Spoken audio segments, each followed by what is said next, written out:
The broadcast is now starting. All attendees are in listen-only mode.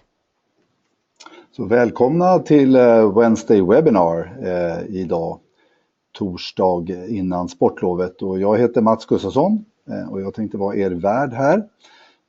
Och vi har ju ett ämne som handlar om how to deliver unforgettable buyer journeys tillsammans med Marketo. Lite praktiska saker till att börja med.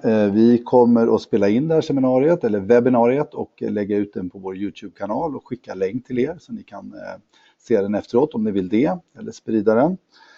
Om ni har frågor så kan ni lägga in det i questions. Där kommer vi följa det och så tar jag upp dem med Lorna som är vår presentatör från Marketo. Ja, det är väl det jag har att säga. Och om ni har några tekniska problem så kan ni också ta där, lägga det ut det där eller i chatten. Så ser vi det. Och min kollega Malin hjälper till med det. Så vad vi ser idag som händer i marknadsföringen är väl att vi har ju som alla vet väldigt många olika kanaler. Och det har bara ökat och ökat över åren. Vi ser ju där också förstås att analysen av all data som vi har blir allt viktigare för att kunna leverera relevanta erbjudanden och relevanta budskap. Men vi ser också att de olika kanalerna och olika devices som vi använder gör att det blir allt mer komplext för oss marknadsförare att ge en sammanhållen upplevelse för kunden. I synnerhet när man byter från dator till padda till telefon och går in i butiken och ringer på callcentret och etc. Så det tänkte vi komma in på idag och se om vi kan få lite hjälp med hur vi kan lösa det och få en unforgettable buyer journey. So I would like to introduce to you Lorna Purcell from Marketo, and I hope we have Lorna on board. Are you there, Lorna? I am. Good morning. Good morning. I will hand over the control and the screen to you. Sure. Great. Thank you very much. As I mentioned, the complexity in all these different channels and all the different devices that customers use now, do you see that it's still possible to actually do this unforgettable buyer journey for us as a vendor? Well, yeah. Yeah, no, you're right. I mean, there are a lot of complexities for marketers today. But yeah, I mean, I hope today I can kind of show how possible it is to define them, no matter where your customers are coming from. So hopefully we can show that today. Okay, perfect. Welcome on stage. Thank you for having me. So good morning, everyone. Thank you for joining us. I'm going to hide this. I'm going to be discussing today, as that's described, how to deliver unforgettable buyer journeys. I'm going to talk you through what a buyer journey is, what it looks like, and some rules that we have around, creating them. So to introduce myself, I'm Lorna. I work on the Marketo EMEA team, so I would manage some of our programs in Europe, which would be webinars, emails, and things like that. But one of the most important things that I look after entails segmenting our audiences into groups and focusing on each one of those buyer journeys. So I can share a little bit of what I've learned from our point of view over the last while. I really do find this topic of buyer journeys fascinating, especially the time that us marketers are living in, and with all the technology that we have. It's amazing how effective personalizing communication and engaging with your audience based on your own specific buyer journey can do for your results as a company. The hard part is figuring out what your buyers actually want and how to implement campaigns to get them where you want. So that's what we're going to look at today. So let's get into it. So the quest of every marketer. So no matter what type of marketing you're in or whatever industry you're joining us from today, and the goal for all of us as marketers, I think, is the same. We all want to acquire new customers. We want to build relationships with them over time. We want to grow their customer value. And finally, we want to turn our customers into brand advocates. Don't you wish it was all that simple? I also do. It's definitely one of our most difficult challenges. But it's not as simple as it seems. And marketing has changed so much in the past few years, and it's only going to continue to do so. So us as marketers, we need to keep up with these trends and really understand our new and prospective customers and what they want and really what they're doing. If we know our customers inside and out, we can own the buyer journey, and that's something that I think we really need to focus on. By doing that, we'll, I think, increase everything from acquiring more customers to growing our customer lifetime value, and we'll also build loyalty and brand advocates and beyond that. So, and ultimately, I suppose the goal is to increase our return on investment. So just to start from basics and go back to what is a buyer journey. So I pulled this definition from conductor.com, but to take a step back, in layman's terms, it means understanding your customers' buying decisions and the entire process so you can tailor your content and programs to match each person's interest and needs. So with that in mind, I'm going to talk through a buyer journey then and now. So recently I was actually looking to buy a car, not the lovely blue one on the screen, but something very similar from a similar brand. So back in, say, 1950, if you wanted to buy a car, you would have gone to a car dealer or a garage or wherever, you would have gone to a car, either bought it off someone. You would have talked to a bunch of salespeople first, you might have test driven the car, and then you would leave with your new car. It was a very simple process. But today, it's not really how it works. So I'll give you an example that I had when I bought my new car recently. I decided I want a new car, but I needed to narrow my search down because I knew I wanted a small car. I live in the city, and I wanted, good gas mileage, something that was safe and could, handle our Irish roads. But I knew an SUV or anything big wasn't for me. So if I was back in the 1950s, my next step was the car dealer.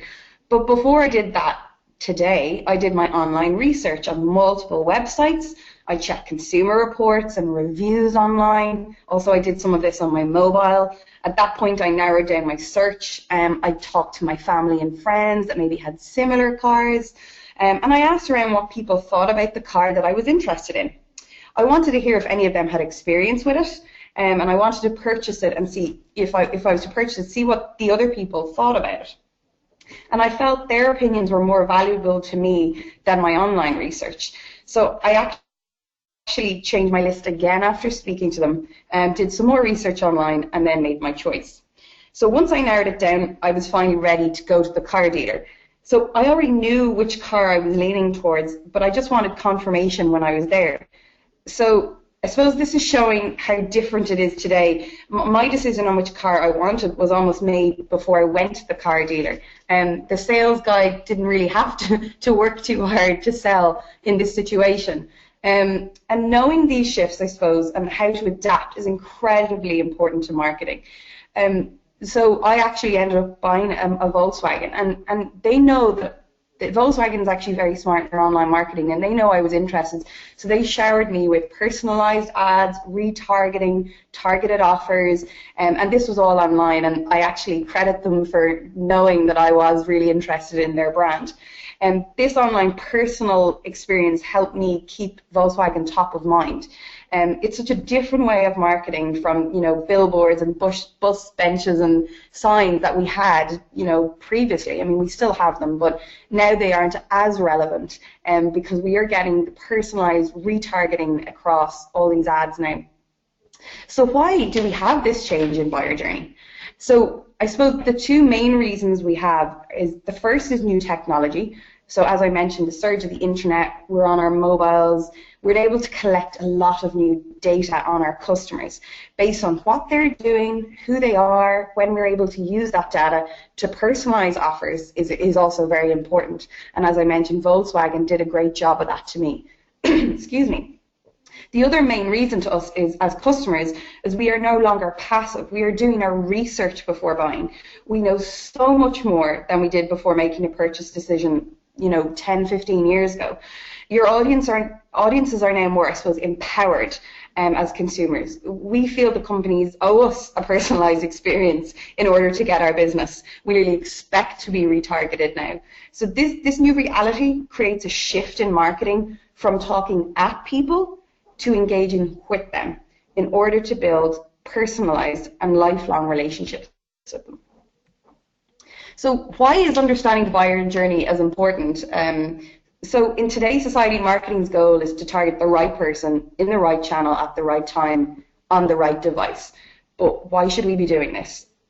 Well, firstly, by increasing engagement, you're increasing your influence on your customer's decision.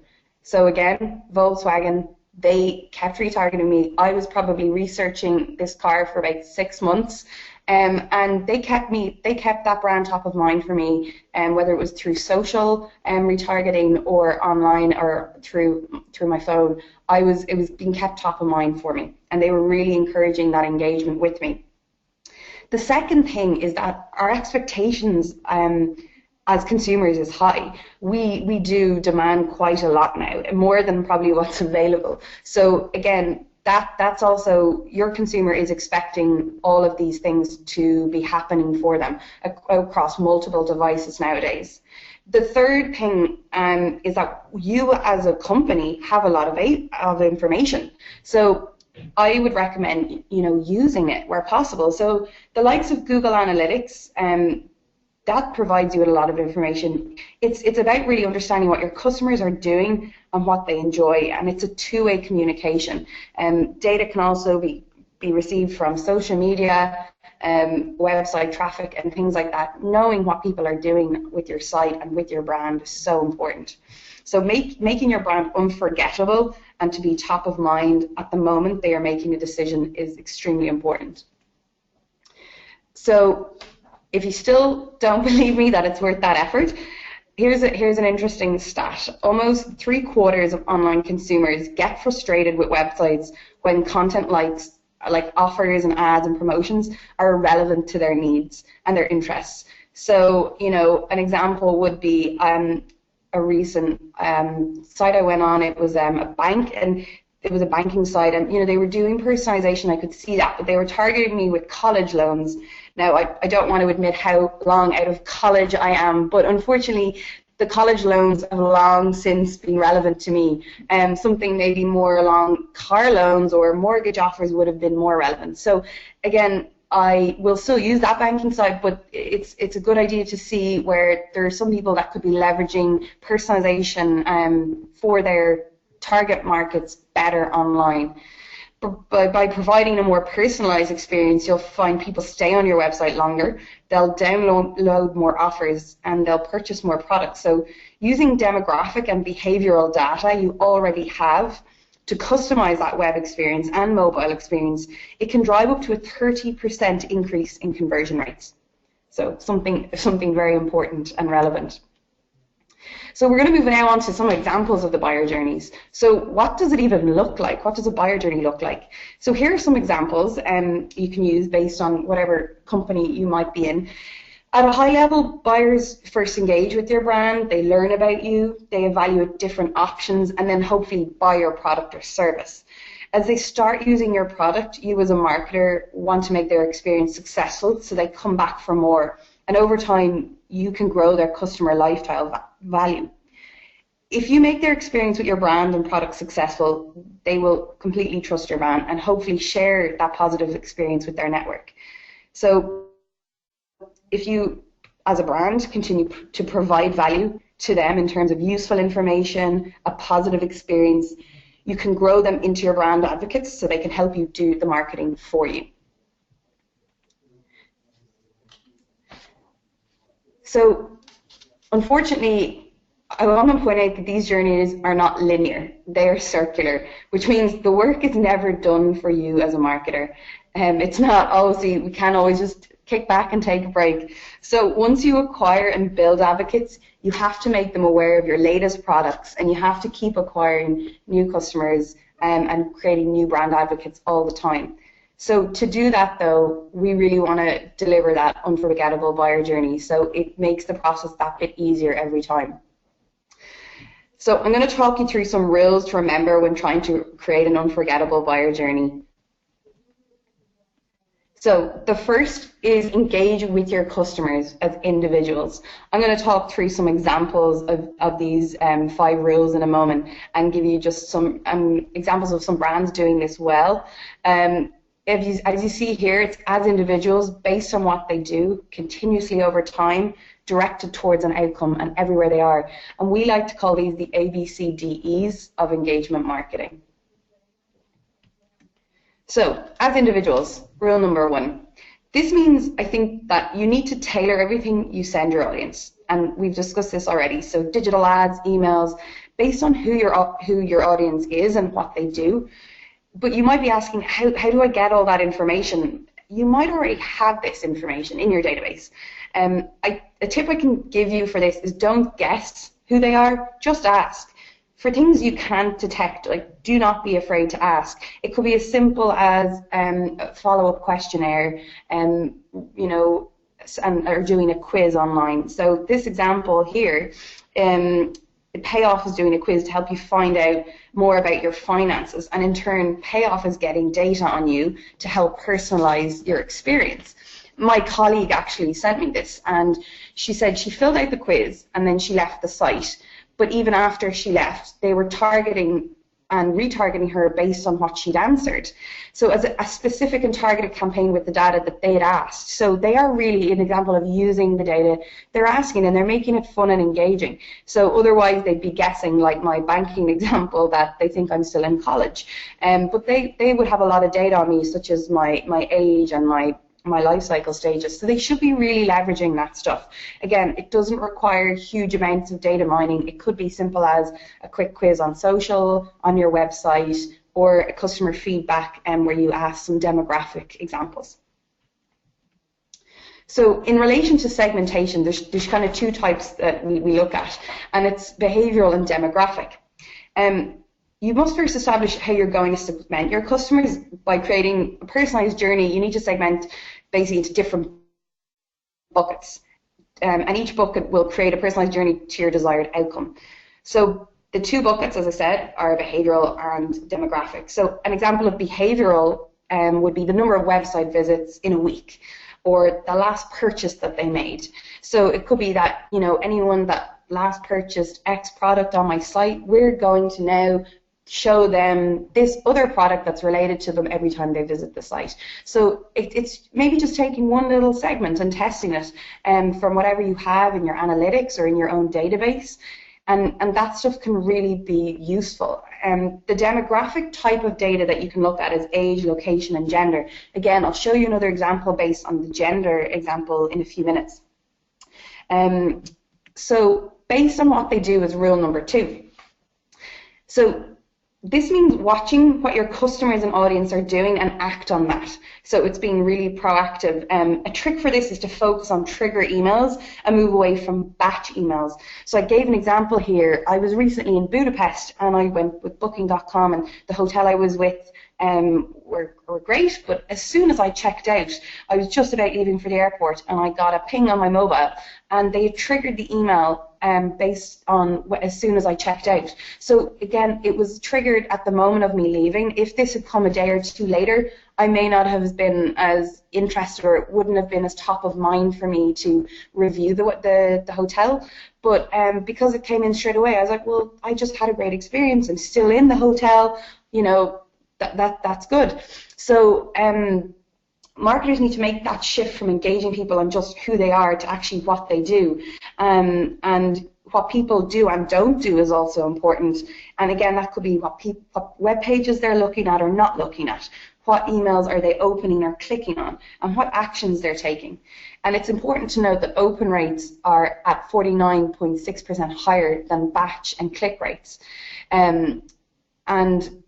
So 135.8% higher than batch rates. So again, the trigger emails have a higher performance than just batch and blast. So again, worth looking at, basing these trigger emails around actions of what your customers are doing along their journey. So we talked about personalization there, and some areas there you can personalize are websites, emails, mobiles, ads and ad platforms on social. I suppose first let's discuss these channels. like for an email, you can personalize content and even the layout depending on the audience. The web personalization is like your own website. Mobile, if your audience is on mobile, which is the chances are they are, you can use this channel to personalize content they just see on their mobile device. So I'm only going to go through one example of these right now, but on email, here's a good example of us segmenting by weather and gender. So Nike did a great example of this, that this email, it shows a female and a male, and depending on your gender, you received the female, obviously, if you're female, into your inbox, and male if you were male. So again, they used that just as simple as male, female. They had that data, and depending on who you were when you opened the inbox, that was what you were shown. Another example, it was, again, I'm going with all the sports brands today. I obviously felt very energetic putting this together.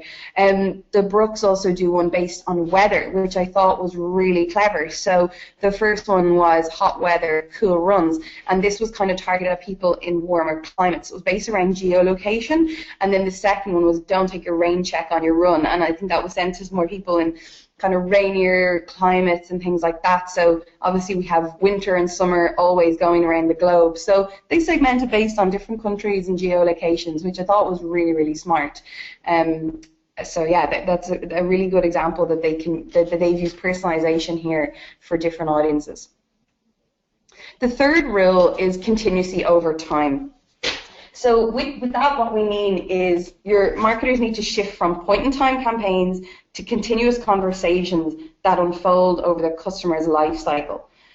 We've been traditionally focused on a lot of transactions and helping close the deal with the consumer, but the end of the transaction is actually the beginning of a long-term relationship, and it goes beyond just one transaction. So I have an example here of CA Technologies. They drove continuous engagement over time by using 23 complex nurturing programs and 6 streams, which resulted in higher quality of sales-ready leads.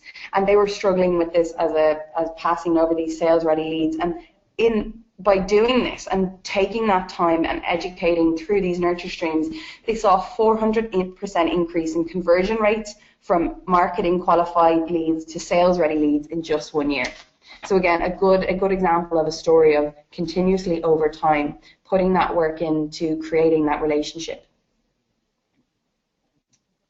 The fourth and second last rule we have here is directing them towards an outcome. So engage with your customers and directing them towards an outcome. Think, what is your goal? What offers can you provide based on what your goal is? So a tip here is define the various stages of the journey. Measure what matters. Just don't look at vanity metrics like email clicks and open rates. Map out your customer stages and take that time and invest in that. All the customer journeys are dynamic. You have to shepherd them. And at the top here, you can see in the engage stage, it's worth defining how long someone has to be in that stage before they get to the buying stage. Because, you know, at the engagement stage, you might have 4 or 5 different metrics that you want to measure. It might not just be as simple as, you know, one social media, one email, and then they go to learning and evaluate. You need to define for each product, for each thing you're doing, what is the stages. And the big takeaway here is measurement against that goal. Get away from the vanity metrics and just map out the stages. For each of the stages, map out what you're trying to measure and what you're trying to achieve. So for that here, we've a good example from Panasonic. Marketing in Panasonic, they moved to contributing from 10% to 30% of the company's revenue. And they're creating a continuous relationship with people. They have knowledge of what products the customers are interested in based on their behaviors. So they've mapped out that buyer journey and beyond. It's kind of not a forced or random what they're showing. It feels very useful to the consumer. When it feels useful, people do convert. So they found a very useful way to upsell and cross-sell relevant products. And here they have an example of that. And again, you can see that from using the data that they have, understanding the buyer journey, they have been able to jump up 20% in contribution to company revenue. So the final rule that we have today is engage everywhere your consumers are. I know that might seem obvious, but we all know that our consumers aren't on a single channel anymore. They're everywhere. 36% of us and our brands have people interacting with them on 3 or more channels. They demand a consistent experience across these channels also. We as marketers need to graduate from just silo communications to integrated multi-channel engagement that actually shows someone that you know who they are and that you are listening to them, so that they really feel valued. Because as we said earlier, consumers are demanding a better and higher quality experience across all channels now. Again, here's one more interesting stat that we have. A tip for you is don't pick the channel you think they are, let your audience choose. Let's take mobile just as an example here. 79% of smartphone users check their phones within the first 15 minutes of waking up in the morning. 44% of cell phone and mobile phone owners sleep with their phones next to their beds, and I'm definitely guilty of that. God forbid you'd miss a single text or call or an update, but over 50% of emails are now open on mobile, so you have to incorporate mobile across all your touch points. If those stats don't scare you, they definitely woke me up. In terms of apps, an average smartphone user spends 127 minutes a day in apps and has an average of 65 apps installed. It's a really crowded market, and the challenge is it's really hard to drive mobile engagement, but most apps that people download are used 3 times or less ever. So the big point is to coordinate your message across the channels as they reinforce each other. So my final example for today is my Fitness Pal. It's a health and fitness app, just in case you're not aware of it. It helps people set and achieve their personalized health goals by tracking nutrition, physical activity, exercise. They have more than 65 million people have used the app to achieve and maintain a healthier lifestyle. They have a database of over 4 million foods and things like that, and 15 million people in their database for marketing. So I think MyFitnessPal, they started dramatically increasing their engagement with users with personalized email. That included ramping from 4 emails that they sent in 2013 to a robust set of emails intended to engage with the 15 million people in their database. By actually ramping up their emails but using personalized and segmentation data that we've discussed, MyFitnessPal now sends over 100 emails per month with incredibly low unsubscribe rates. And these emails include a weekly newsletter, recipe roundup, workout of the week, and they've really improved how they're working with their database, because they're going across their app, their mobile devices and email, and they've seen a huge impact on their business for that. So you can see here they've increased their blog visitors, their emails, and their marketing subscriber list has also grown. So with that, unfortunately, we're coming to the end of it today. I want to thank you all for joining, but just some key takeaways to leave you with.